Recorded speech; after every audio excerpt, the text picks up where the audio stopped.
Meredith Wilson, a 47-year-old baker, stood frozen outside the partially open door of her bakery's back office in Minneapolis, Minnesota. Her heart pounded like a drum, each beat echoing betrayal as she overheard her husband, James, speaking in hushed, conspiratorial tones to his brother, Thomas. "She's too naive to see what's happening," James sneered, his voice dripping with disdain.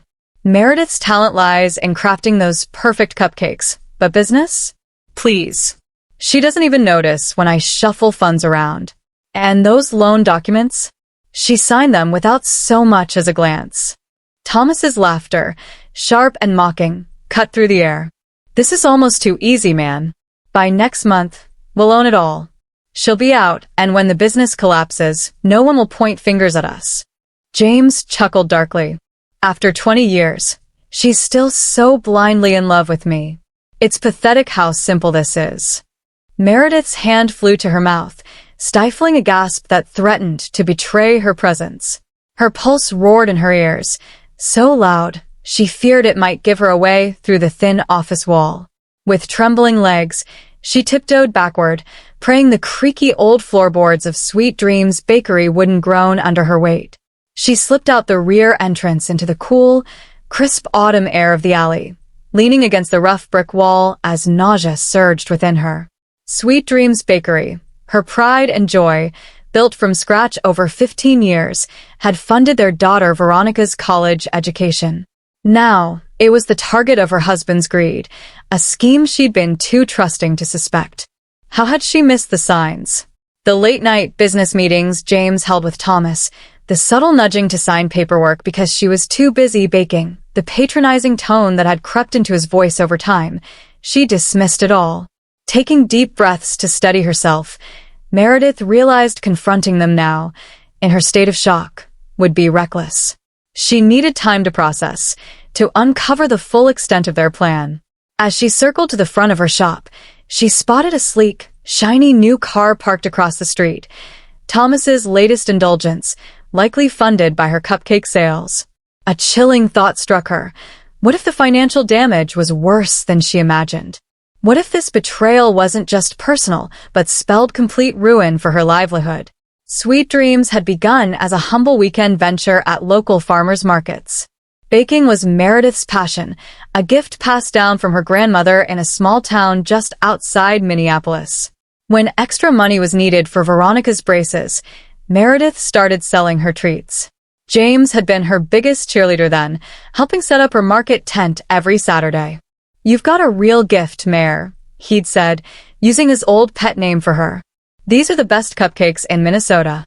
When a quaint downtown storefront became available, James urged her to take the leap. They pooled their savings, a small inheritance from her grandmother, and a modest bank loan to open the bakery. The first dollar she earned still hung framed behind the counter, a symbol of her dream realized. For years, the business thrived quietly. 5 years ago, a local magazine featured her seasonal pumpkin maple cupcakes, sparking a surge in popularity. Lines stretched out the door, and Meredith expanded, hiring staff to keep up with demand. James, then an insurance agent, offered to manage the finances. "Focus on what you love, Meredith," he'd said with a warm smile. "I'll handle the numbers." It felt like a perfect partnership, a shared dream. But now, looking back, the warning signs were glaring. 3 months ago, James had pushed her to sign refinancing documents, brushing off her questions with assurances that it was routine and needed quick action to secure a favorable rate. Last month, Thomas began lingering at the shop, whisking James away for drinks and speaking in whispers that halted whenever Meredith approached. Strange charges appeared on the business credit card, which she'd assumed were for holiday season supplies. Even Veronica, now 20 and studying business at the University of Oregon, had flagged something odd during a recent call. "Dad asked me weird questions about business ownership and asset transfers," she'd said. "Is he planning to open his own place?" Meredith had laughed it off then, but now those words rang with ominous clarity. Inside her bakery, the cheerful yellow walls and the comforting scent of vanilla felt like a cruel facade, masking the ugly truth of her husband's betrayal.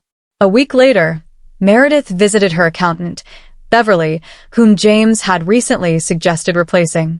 Beverly's face was grave as she turned her computer screen toward Meredith. "I'm glad you came in. I've been trying to reach you directly," she said. "There are significant discrepancies in your business accounts, large withdrawals and transfers to an unfamiliar LLC. And this loan," she pointed to a document, "uses the bakery as collateral for nearly triple its value." Meredith's hands shook as she stared at the numbers.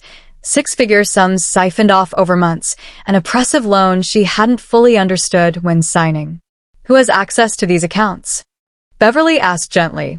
"Just me and James," Meredith whispered, her voice barely audible. Beverly slid a business card across the desk. "This is Gregory Palmer, a financial forensics specialist and attorney. Call him today." Driving home, Meredith's shock hardened into cold, resolute fury. James wasn't just stealing her business. He was dismantling her legacy, her passion, her connection to her grandmother. At home, James greeted her with a smile that now seemed sinister. "I've been thinking," he said casually, "maybe it's time to step back from the bakery. You work so hard. We could sell it, enjoy life a bit." His words confirmed the endgame, convincing her to surrender what he planned to steal. Forcing a smile, Meredith replied, "That's an interesting thought. Let me consider it." His relief was palpable. He thought she was as gullible as he'd claimed. That night, lying beside the man orchestrating her ruin, Meredith listened to his peaceful snoring, her mind racing. Her bakery, her recipes, her staff's livelihoods, all were at stake. Confronting him now would be premature. She needed a plan. The next morning, she met Gregory Palmer in his no-nonsense downtown office. Reviewing Beverly's files, he explained, "Your husband and his brother are executing a sophisticated financial fraud, creating artificial debt to force a default and sell the business to a company they likely control." When Meredith asked if they could stop it, Gregory nodded. "It's complicated since your name is on the documents, but we can gather evidence of their conspiracy to shift the legal landscape." Gregory introduced her to Diana Winters, a private investigator specializing in business fraud.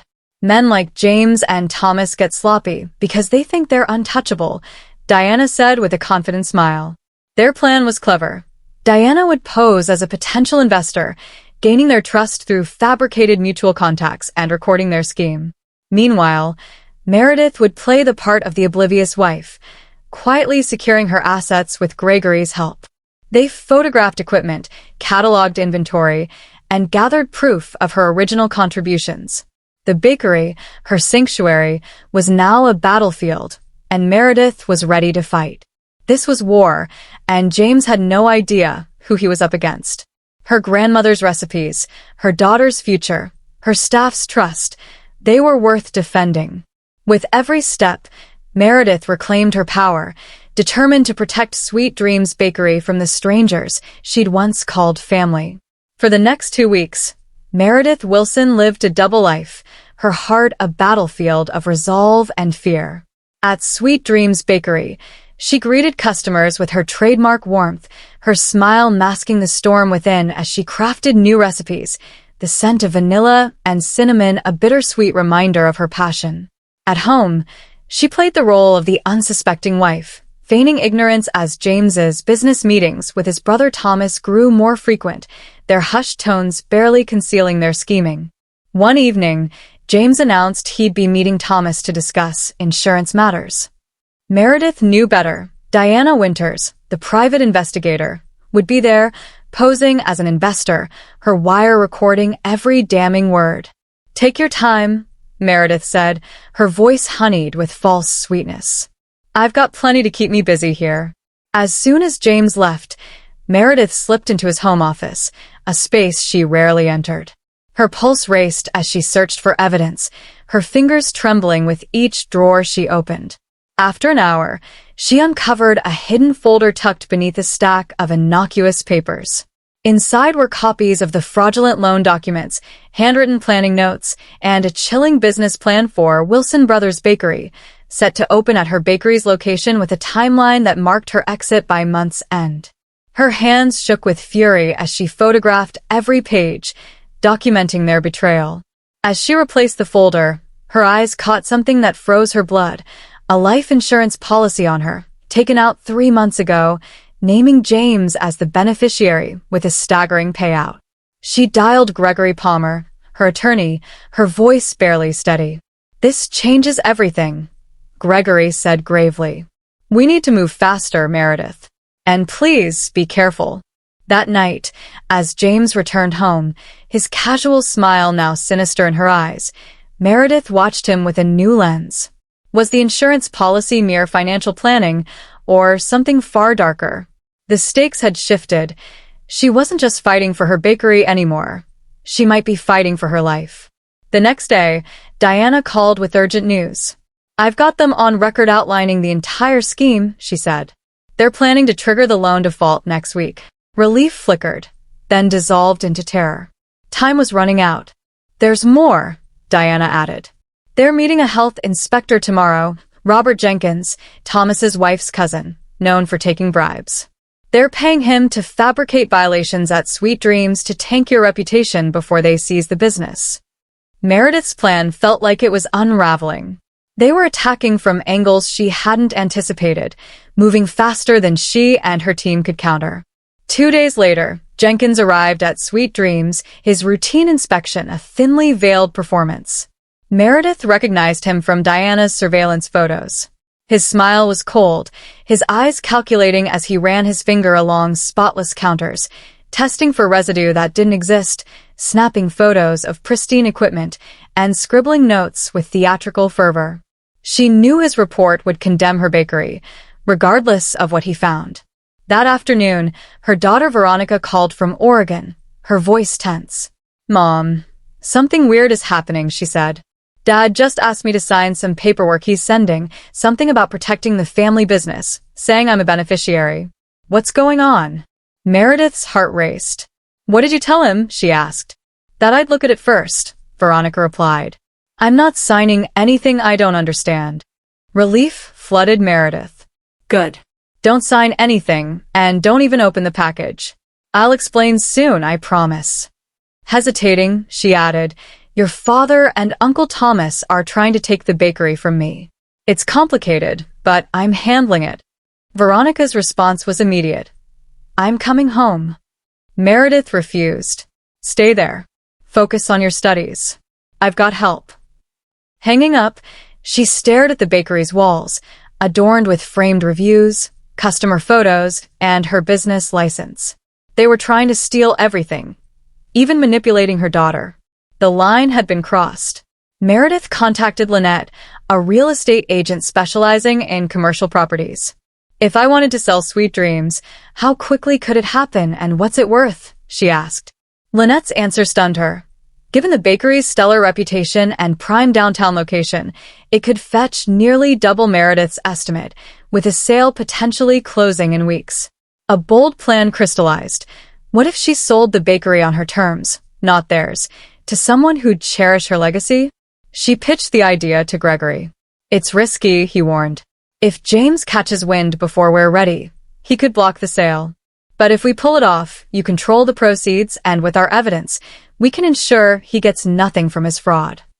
Diana's next call solidified Meredith's resolve. "Thomas isn't just helping James, he's blackmailing him," she revealed. "James has been embezzling from his insurance clients for years, and Thomas is proof, using it to force James into this scheme." The betrayal cut deeper. James wasn't just a thief, but a coward puppeteered by his brother. That night, Meredith drove to a scenic overlook outside Minneapolis, the city lights twinkling below. The bakery was her life, her proof of resilience, her connection to her grandmother. Could she let it go? As clarity settled, she realized Sweet Dreams wasn't just a building. It was her spirit, her creativity. She could rebuild elsewhere, but first she had to break free. The next morning, she called Lynette. "I'm ready to sell, but it must stay confidential."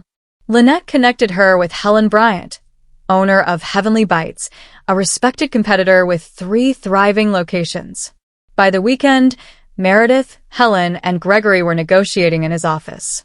Helen offered market value plus a premium for the swift sale and intact staff, with royalties for Meredith's signature recipes. "I've always admired what you've built," Helen said. "I'd be honored to carry on your legacy." They shook hands, and Gregory began drafting the paperwork, racing against the imminent health inspector's report and James's loan default scheme.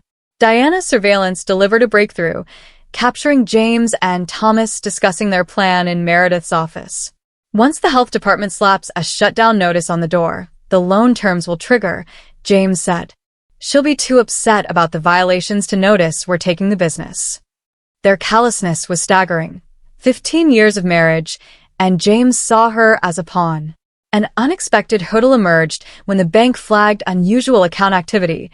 James had attempted another large transfer, triggering their fraud detection. "They're moving faster," Gregory warned. "If the bank freezes the accounts, our sale could stall." Meredith acted swiftly, calling James and feigning confusion. "The bank contacted me about unusual transfers," she said. "Should I call them back?" His response was too quick, too smooth. "No, I'll handle it. Just focus on baking. That's your department." His condescension fueled her determination. Working with Gregory, she informed the bank she was addressing the issue as part of a business transition, averting a freeze without tipping her hand. With Helen's financing expedited, they signed preliminary agreements, setting the stage for a rapid sale. Meredith's heart ached at the thought of letting go, but her resolve was ironclad. She wasn't just saving her legacy, she was reclaiming her future, outmaneuvering the men who underestimated her. James and Thomas thought they held all the cards, but Meredith was rewriting the rules, ready to turn their betrayal into her triumph. The final paperwork for the sale of Sweet Dreams Bakery was set to be signed in 3 days, a date that loomed large with irony. It coincided with the health inspector's fraudulent report and James's plan to trigger the loan default, believing he'd seize the business. The night before this pivotal moment, Meredith packed a small suitcase, unable to stomach another night under the same roof as James, whose betrayal now cast a sinister shadow over their 20-year marriage. She planned to stay with her friend Patricia, seeking solace and distance. As she slipped toward the door, James returned home unexpectedly, his eyes narrowing at the sight of her suitcase. "Going somewhere?" he asked, suspicion lacing his voice. "I need some space," Meredith replied, her words carrying a truth he couldn't suspect. "I'm staying with Patricia for a few days." His relief was palpable, a smug assumption that she remained clueless, perhaps just craving girl time. "Sure, that's probably good," he said, his tone dismissive. "I've got business matters to wrap up anyway." Meredith bit back a bitter laugh at the irony. "Yes," she said evenly, meeting his gaze. "I believe we both do." The morning of the health inspector's report, Meredith arrived at Sweet Dreams earlier than usual, her heart steady with resolve. This wasn't just another day. It was the day James and Thomas expected to strip her of everything she'd built. Instead, it would mark their downfall. Helen Bryant's operations manager met Meredith for a final walkthrough before the sale's closing, while Gregory Palmer stood ready with meticulously prepared documents. Diana Winters, the private investigator, positioned herself nearby, ready to record the confrontation that promised to unravel the brothers' scheme. Right on cue, Thomas strode in, briefcase in hand, his smug expression faltering when he saw Meredith. "Didn't expect you here so early," he said, his voice tinged with unease. "I'm always here on important days," she replied, her calm demeanor masking the fire within. His eyes narrowed, but he maintained his facade. "Is James here yet?" "On his way," Meredith answered coolly. 10 minutes later, James arrived, flanked by a man introduced as Arthur Wilson, their lawyer. James's confidence wavered briefly at the sight of Meredith, but he recovered quickly. "Meredith, you remember Arthur? He's handling some paperwork for us today." Meredith smiled, her voice steady. "Of course. And you all remember Helen Bryant." As Helen stepped forward, James's face drained of color. "What's she doing here?" he demanded, his voice sharp with panic. "Helen is buying Sweet Dreams," Meredith announced, savoring the moment. "We're finalizing the sale this morning. The funds are already in escrow." The shock on their faces was a fleeting reward, their smug certainty crumbling. Thomas recovered first, his voice rising. That's impossible. The business isn't yours to sell. Actually, Gregory interjected, stepping forward with a stack of documents, it absolutely is. We have proof of Ms. Wilson's full ownership. More importantly, we have substantial evidence of your attempted fraud. Diana emerged, holding up a flash drive, including recorded conversations detailing your entire scheme, she added, her tone cutting. James lunged toward her, fury in his eyes, but two security guards hired by Helen blocked his path. Don't make this worse, Gregory warned. The evidence is duplicated and secured. As if scripted, Robert Jenkins, the bribed health inspector, arrived with his falsified report. He froze in the doorway, taking in the crowded bakery, the tension, and Diana's knowing stare. Care to explain why you were prepared to falsify an official health report? She asked pointedly. Jenkins glanced at Thomas, then the guards, and made a swift calculation, fleeing without a word. Meredith faced James and Thomas, her voice unwavering. You've lost. Sweet Dreams is sold. The money is protected, and by the way, she locked eyes with James. I filed for divorce. The aftermath was swift and merciless. Diana's evidence, recordings, documents, and surveillance led to criminal charges against James and Thomas for conspiracy to commit fraud. James faced additional counts of embezzlement from his insurance clients, exposed by Thomas's blackmail recordings, which turned against him when Diana revealed them. Thomas's attempt to deflect blame collapsed under the weight of his own words. The court froze their assets, leaving them to face justice with court-appointed representation. Meredith sold Sweet Dreams to Helen for $1.2 million, nearly double her expectations, the proceeds shielded from James's grasp by Gregory's legal maneuvers. The divorce was expedited, the judge ruling that James had no claim to the sale's profits given his fraudulent actions. 6 months later, Meredith stood in a quaint storefront in Eugene, Oregon, a mile from Veronica's university campus. The sign painter was finishing the window display, Meredith's kitchen, bakery, and cooking school. What do you think? She asked Veronica, who stood beside her, eyes bright with pride. It's perfect, Mom, Veronica said, squeezing her hand. I still can't believe you moved here. New beginnings, Meredith replied with a smile. Plus, I get to see you more, and you get free baking lessons to impress your roommates. With a portion of the sale proceeds, she'd created this intimate venture, blending a small bakery with a cooking school to share her grandmother's recipes and techniques. It wasn't about empire building, but about rediscovering joy, connecting with her daughter, and teaching others the craft that had anchored her through the storm. James and Thomas accepted plea deals to avoid harsher sentences. James was serving 3 years, while Thomas faced 18 months in a minimum security facility. Their reputations and careers lay in ruins, a fitting consequence for men who prioritized greed over loyalty. As Meredith unlocked the door to her new bakery for the first time, she felt no regret for what she'd left behind. The betrayal had been a crucible, forging a clarity she hadn't known she needed. She'd uncovered her own strength, proving she was far from the naive woman they'd underestimated. In Eugene, surrounded by the scent of fresh bread and the promise of new recipes, Meredith wasn't just rebuilding. She was thriving, her resilience a testament to the legacy she'd carry forward. Please feel free to comment below if you liked this. Remember to like and subscribe for more.